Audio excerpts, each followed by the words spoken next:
Véritable success story de la radio Espace Guinée, les Grandes Gueules, détentrices des meilleurs scores radio en Guinée, de la meilleure émission talk show, a donné le créneau horaire du départ au bureau et du retour à la maison, récoltant depuis des années consécutives le titre d'émission la plus écoutée en Guinée, toutes catégories confondues. Un grand total de plus de 5 millions d'auditeurs ont été fidèles au talk show Les GG, diffusé jour après jour sur toutes les stations du réseau Adafo Média de 9h à 10h30, un exploit qui restera longtemps dans les annales de la bande FM en Guinée. Vous nous écoutez à Zérécoré sur 99.7. Merci de nous rejoindre. Continuez à réagir. Les contacts s'affichent juste en bas de l'écran. Si vous souhaitez, il n'y a pas de problème. Des travailleurs toujours mobilisés vont debout contre la convention de concession d'une partie du port autonome de Conakry. Ils n'entendent guère relâcher la pression sur leur autorité, l'État guinéen. Ils dénoncent les conditions d'attribution de cette concession à une société turque, mais aussi certaines clauses jugées dangereuses de la dite convention. Au cours d'une assemblée générale hier, les deux premiers responsables du port de Conakry ont brillé par des déclarations plutôt contradictoires et n'ont pas à cet effet réussi à convaincre les travailleurs du bien fondé de cette convention. Nous essayons de comprendre ce matin avec deux questions. Quels sont leurs griefs? Jusqu'où entendent-ils aller? Nous essayons de comprendre avec M. Sori Magasuba, il faut le rappeler, il est le deuxième délégué de la section syndicale du port autonome de Conakry. Le monde syndical guinéen face aux défis existentiels, il le dit Titi, miné par des querelles byzantines, divisés sur ce qui fonde donc même l'essence de leur raison d'être, à savoir la défense et la protection donc des intérêts de la classe ouvrière. Les différentes entités de cet univers se déchirent à pleines dents ces derniers temps et la récente mobilisation sur le prix du carburant a plutôt contribué à élargir un peu plus l'abîme entre ces entités. Par quoi peut-on expliquer ces divisions? Je le disais tantôt, forcément, l'argent est passé par là. Le monde syndical guinéen doit-il se reformer? Cette question mérite d'être posée ce matin dans le sens que Donkas a dit niet, il va le faire. On essaie de comprendre avec M. Abdoulaye Sow, il faut le rappeler, il est secrétaire général de la FESABAG, il sera avec nous dans ce studio. On parle des forces sociales ce matin, mon cher Moussa Moïsi là, et cette question ce matin de Abakar qui s'interrogeait, le spectre de l'implosion, pardon. Alors, l'implosion, le spectre... Il dort toujours, ce garçon-là. Non, je ne dors pas. Oui. Je réfléchis pour parler. Bien. Alors, heureusement d'ailleurs. Oui, merci. Ouais. Lorsque vous dites le spectre de l'implosion, ça veut dire que c'est une sorte d'implosion qui est en approche. Moi, je dirais que l'implosion est déjà là. Ah ouais? Oui, l'implosion est déjà là. Pourquoi vous le dites? Parce que tout simplement, on a vu toutes les dissensions au sein de ces forces sociales, que certains appellent déjà les faiblesses sociales. On a vu les couacs qui ont été enregistrés lors de cette mobilisation contre la baisse du prix du carburant. De loin, puisque nous étions en mission à Bamako, j'ai pensé véritablement qu'il y avait une nouvelle alternative, il y avait une nouvelle voie. Je ne suis pas en train de jeter le discrédit sur tous ceux qui composent ou qui se réclament des forces sociales. J'en connais quelques-uns pour lesquels j'ai assez de respect. Je pense par exemple à Al-Gassim Diallo. Parce que c'est donc les gens qui ont fait preuve d'assez de rigueur, d'honnêteté lorsqu'ils ont servi le pays. Lorsqu'ils ont eu des fonctions à l'étranger, notamment au Burkina Faso pour Al-Gassim. Mais parmi eux, j'ai vu qu'il n'y avait pas de critères, il n'y avait pas un plan d'action, il n'y avait pas un mode de fonctionnement. On peut se lever du jour au lendemain, quitte à avoir des mines assez serrées et d'avoir un peu la poitrine musclée, bombée, on pouvait se réclamer de forces sociales. Donc c'était une sorte de foire où tout le monde pouvait parler au nom des forces sociales. Donc c'était voué déjà à l'échec. Donc je pense qu'aujourd'hui, il y a temps, il y avait donc urgence que ces jeunes puissent s'organiser et mettre en place un plan de fonctionnement. Maintenant, là où je suis gêné, ce sont... parce qu'il y a deux camps maintenant. Il y a ceux qui doivent véritablement faire jurer les adhérents, les aspirants. J'ai vu ça hier à la télévision. Les aspirants à être membres des forces sociales sur la Bible, le Saint-Coran, désormais, parce qu'il faut quand même prêter allégeance, il faut avoir patte blanche. Il faut purger. Il faut purger complètement les rangs des forces sociales. Mais j'estime que c'est déjà un cri de détresse. Ça prouve que ces forces sociales n'iront nulle part. Si c'est sur cette base que vous devez construire votre lutte, si c'est sur cette base que vous entendez lutter pour défendre les intérêts du peuple, en faisant jurer Paul ou Pierre sur la Bible, le Saint-Coran, ça veut dire que vous n'avez pas d'objectif, vous n'avez pas un plan d'action. Il faut travailler en profondeur sur l'objectif que vous vous assignez, sur les moyens que vous vous donnez pour pouvoir atteindre ces objectifs. Maintenant, les critères d'adhésion et autres, vous pouvez en discuter, mais faire de la Bible et le Saint-Coran un critère, je pense que c'est déjà une preuve que vous n'avez pas une vision. Voilà, cet été vous étiez ici à l'antenne. Absolument. Peut-on dire que ce mouvement est né, est mort-né? Il faut dire que il y avait cette crainte dès le départ. Parce qu'au départ, il ne se faisait pas confiance. Du début à la fin de cette lutte, de cette histoire, une historiette d'ailleurs de ces forces sociales de Guinée, ça a été la même chose. Ils ont dit par exemple, on ne voudra pas d'un porte-parole attitré pour ne pas que... Donc tout le monde pouvait... Exactement, pour ne pas qu'il y ait un ego qui paraisse, pour ne pas que certains viennent... Je comprends. En fait, une démocratie participative. Mais je pense que c'était plutôt un désordre démocratique. Parce que la démocratie, par principe, elle permet la participation. Mais ce qui s'est passé aux forces sociales de Guinée, c'est que vous ne saviez pas qui doit dire quoi. Vous ne saviez pas à qui vous adresser si on devait les rencontrer. Chacun venait pour sa structure et c'était ainsi que les forces sociales avaient décidé d'aller. C'était leur stratégie. Premier défaut, donc, c'était ce défaut de représentativité. L'autre côté, c'était un défaut de reconnaissance. Le gouvernement a dit, nous ne discuterons qu'avec des organisations qui sont connues pour cela, c'est-à-dire les syndicats. C'est avec eux que l'on va discuter. Ensuite, les forces sociales se retrouvent obligées de se greffer un mouvement syndical dont ils n'ont pas voulu au départ. Parce que ces suspicions sont restées jusqu'à la fin. Aujourd'hui, le combat, on peut dire qu'il est perdu. Le combat sur les 8000, il est perdu. Mais revenir à dire qu'il faut jurer désormais pour faire partie des forces sociales, c'est la traduction pure et simple qu'il y a des doutes au sein d'eux-mêmes, ils ne se font pas confiance.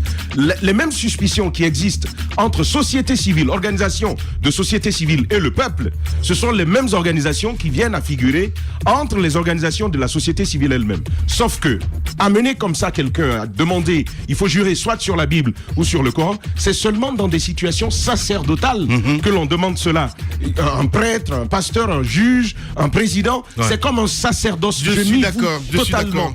Est-ce que les forces sociales veulent aller dans cette ligne-là? Personnellement, j'ai envie de dire, on peut être sincère, croire et se battre pour ses convictions sans avoir à jurer.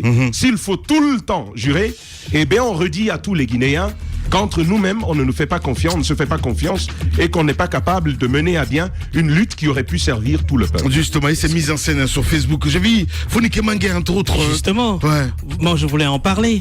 Les forces sociales, c'est bien.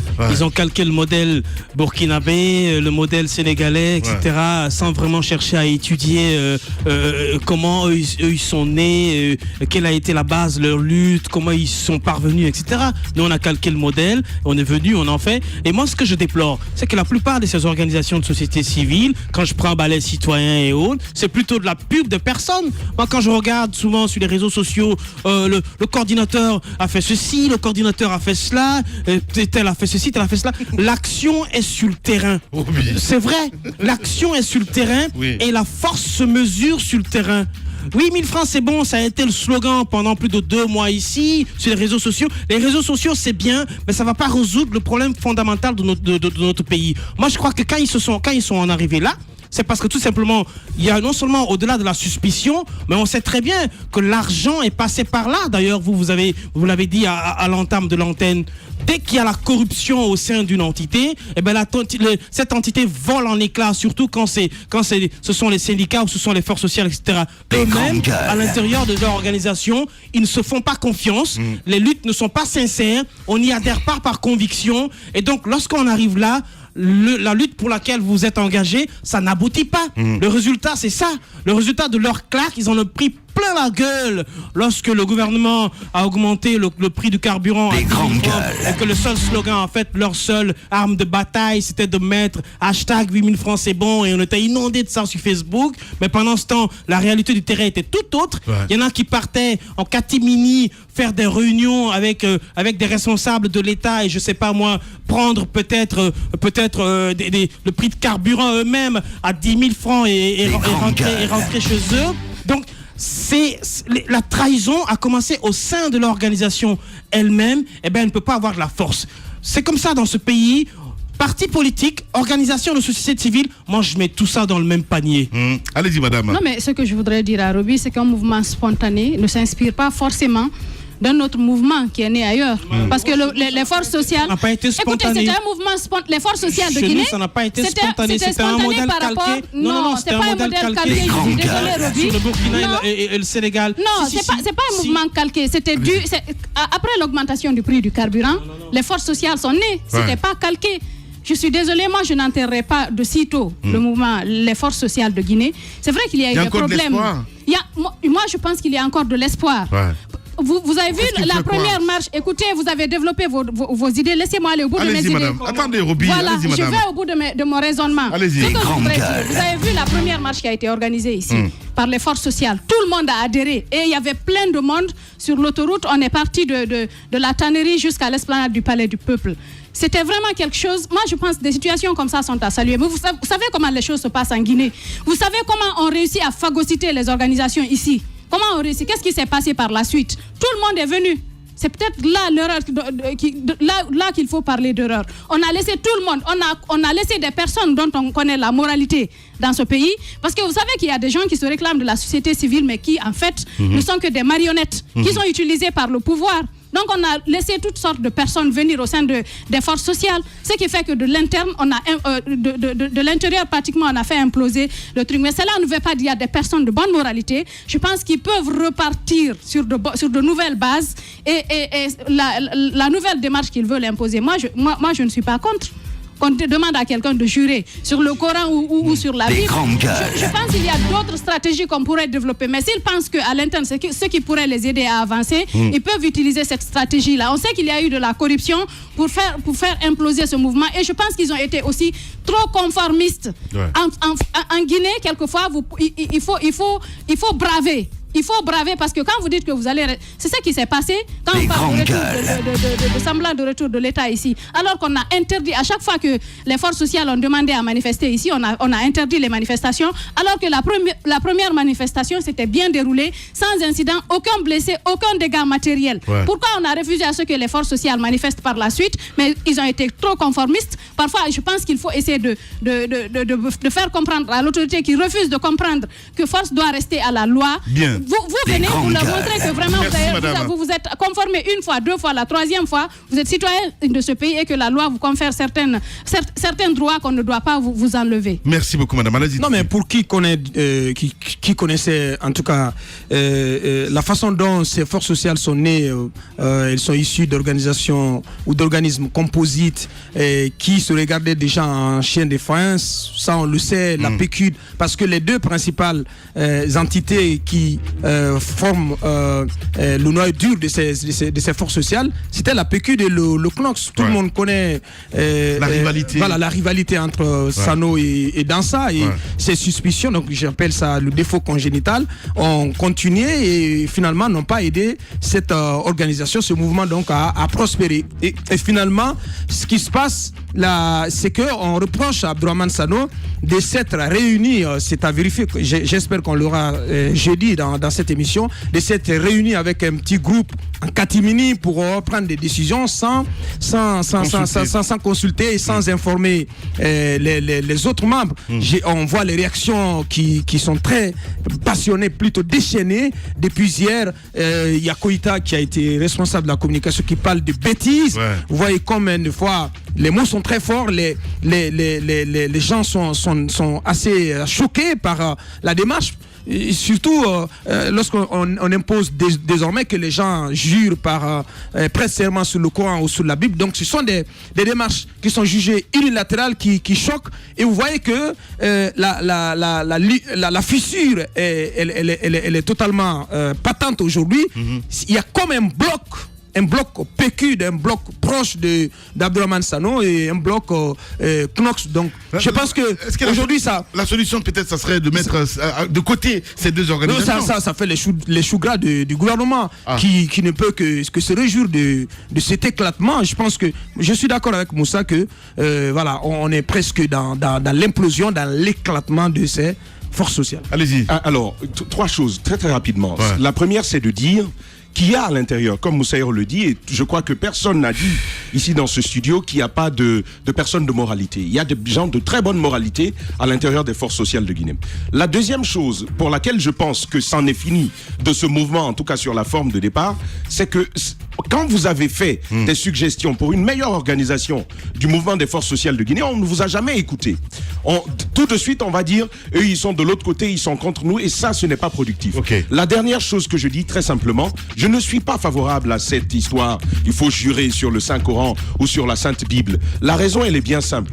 Vous savez, ça, c'est vraiment l'extrême. C'est le must, comme on dit, en matière d'engagement.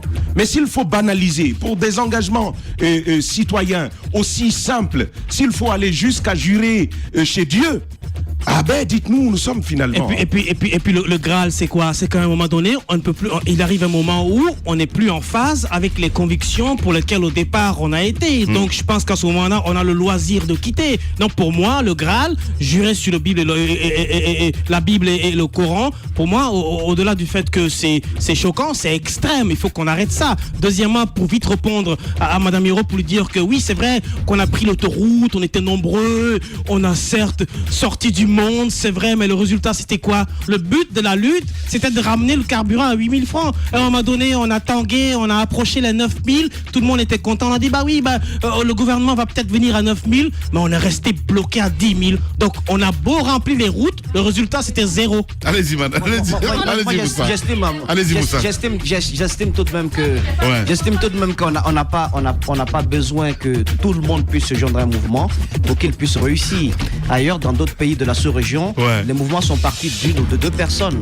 Du côté du Burkina Faso, on sait bien comment il s'appelle, Smoké et Samzia, l'avocat notamment, ils ont pu faire quelque chose. Du côté du Burkina Faso, du côté du Mali, c'est Rasbach quand même qui est un jeune activiste, mais il traîne du monde lorsqu'il descend dans la rue, parce que tout simplement il y a une certaine rigueur qui s'est instaurée à lui-même et il dit les vérités telles que les gens doivent l'entendre, parce qu'il place le gouvernant là où il doit être et le peuple là où il doit être. Ensuite, moi j'estime le cas du Coran et de la Bible. Il ne faudrait pas déjà qu'on essaie d'aggraver notre sort auprès de Dieu. On a beaucoup de comptes à lui rendre. On a beaucoup de choses qu'on n'a pas soldées. Merci. Faire jurer encore des gens sur le Saint-Coran et la Bible, ce n'est même pas pour moi une sorte de gage. Merci. Pour la vérité et pour la transparence. On peut bien, les démons sont aujourd'hui humanisés, ils peuvent jurer sur la Bible en riant au fond d'eux-mêmes et sur le Saint-Coran en riant au fond d'eux-mêmes et faire le contraire de l'objectif qui est assigné au groupe. Merci, allez-y. Non, mais ce que je voudrais dire à Roby, il a fallu une seule journée. Cette manifestation dont on parle, c'était une seule journée. Mais le peuple de Guinée est devenu si passif aujourd'hui que même s'il n'y a personne qui accompagne, il n'y a personne qui a... Regardez en Haïti, c'était au même moment que ça s'est passé en Haïti, l'augmentation du prix du carburant. Le peuple haïtien est sorti. Finalement, on a réduit non seulement, mais par la suite, le Premier ministre lui-même a démissionné. Mais il faut qu'en Guinée aussi, que les populations puissent accompagner les bonnes personnes. Mais le problème, c'est qu'ici, quand les bonnes personnes se mettent devant, dans les conditions normales, quand on a augmenté le prix du carburant en Guinée, tout le monde devait descendre le lendemain. Mais quand les gens se mettent devant, vous restez dans vos chambres, dans votre maison, vous les regardez. Vous pensez qu'une seule personne peut changer le monde. Il faut tout un groupe, il faut toute une population. J'étais dans la rue, j'ai accompagné parce que je me suis senti concernée, Moussa. Voilà, merci beaucoup, Madame Hiro. Allez, on va revenir dans un instant, mesdames et messieurs, avec nos invités, mais aussi vos réactions, évidemment, sur nos différentes plateformes, au 657 39 13 13. Une pause de 10 minutes et on revient. Véritable success story de la radio Espace Guinée, les grandes gueules, détentrices des meilleurs scores radio en Guinée, de la meilleure émission talk show, a donné le créneau horaire du départ au bureau et du retour à la maison, récoltant depuis des années consécutives le titre d'émission la plus écoutée en Guinée, toutes catégories confondues. Un grand total de plus de 5 millions d'auditeurs ont été fidèles au talk show Les GG, diffusé jour après jour sur toutes les stations du réseau Adafo Média de 9h à 10h30, un exploit qui restera longtemps dans les annales de la bande FM en Guinée.